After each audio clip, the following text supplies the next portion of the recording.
Hello po sa inyong lahat mga ka-crypto. Ako po si Pinoy Crypto Trader at sa video na ito ay atin pong pag-uusapan ang tungkol dito kay Pepe. Kung saan ang sabi rito ay Whale moves 9 trillion Pepe tokens to buy Beat as Pepe rises 9%. Ayan, meron ba pong isang whale.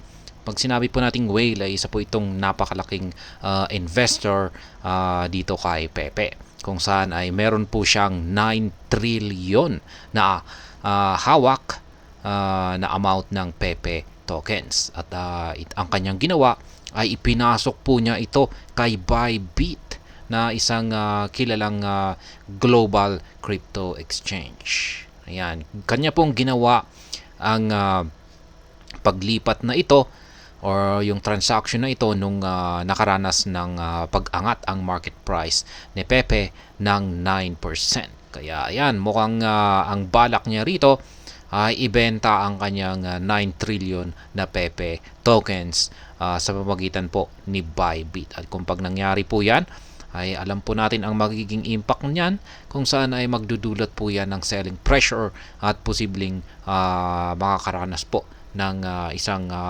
patuloy or magpapatuloy po sa pagbagsak itong si Pepe kasi nakakaranas po siya ng pagbagsak. Kaya ayan, bago po tayo magpatuloy ay nais ko lamang po munang bigyang linaw ang aking disclaimer kung saan ang nilalaman po ng video na ito ay hindi po ito isang financial advice. For education and information purposes lamang po ang layunin nito. Maliban po dito ay nais ko na rin pong magbigay babala na wala pong kahit anumang group chat ang Pinoy Crypto Trader.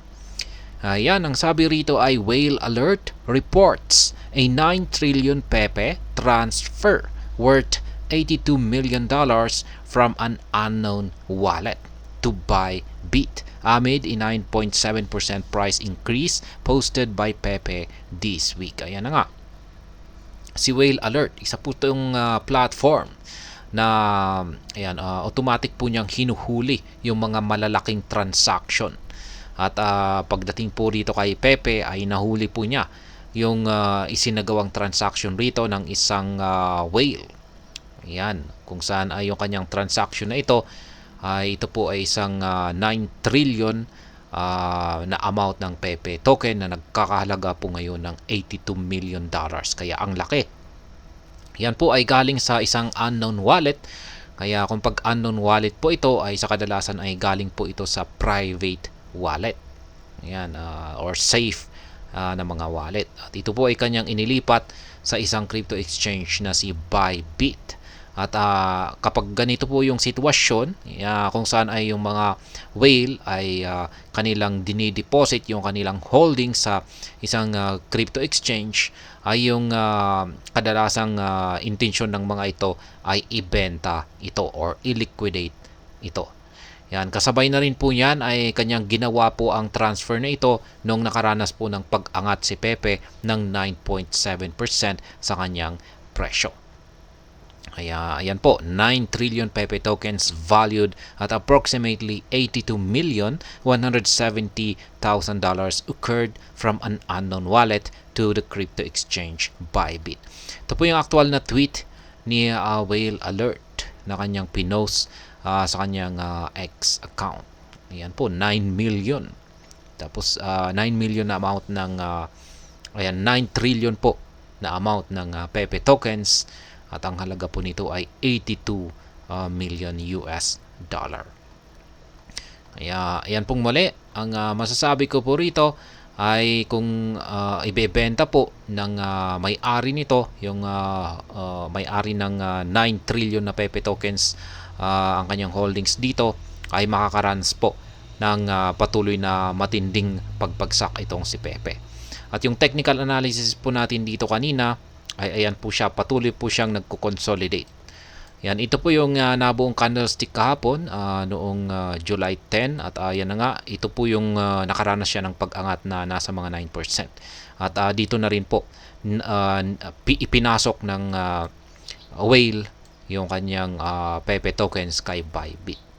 Kaya Sa ngayon ay wala pa tayong nararamdaman na pagbagsak sa presyo ni Pepe. Kaya malamang ay hinuhold pa rin po niya kay Bybit yung kanyang 9 trillion na Pepe token. Siguro ay nag-aabang lamang po siya or naghihintay po siguro siya ng tamang pagkakataon para makapag-take profit. Siguro pag aangat siya dito malapit sa major resistance line natin dito na 40 digits 1082 ay baka dito po siya siguro magti-take profit or magle-liquidate ng kanyang Pepe holdings. At yung mga nangyari po yan ay mababasag po yan.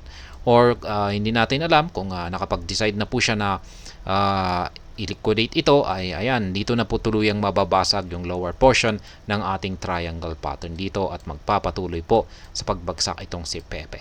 Kaya ayan, check na lamang po ninyo or panuorin na lamang po ninyo yung aking previous analysis, ayan, yung aking analysis sa araw na ito dito kay Pepe. At ayan, hanggang dito na lamang po tayo sa video na ito mga ka-crypto. Sana po ay inyong nagustuhan ang aking paliwanag dito.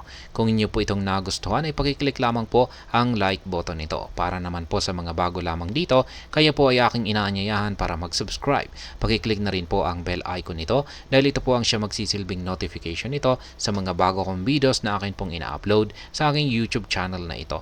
Marami pong salamat sa panonood. Ingat po tayo lagi at God bless po sa ating lahat.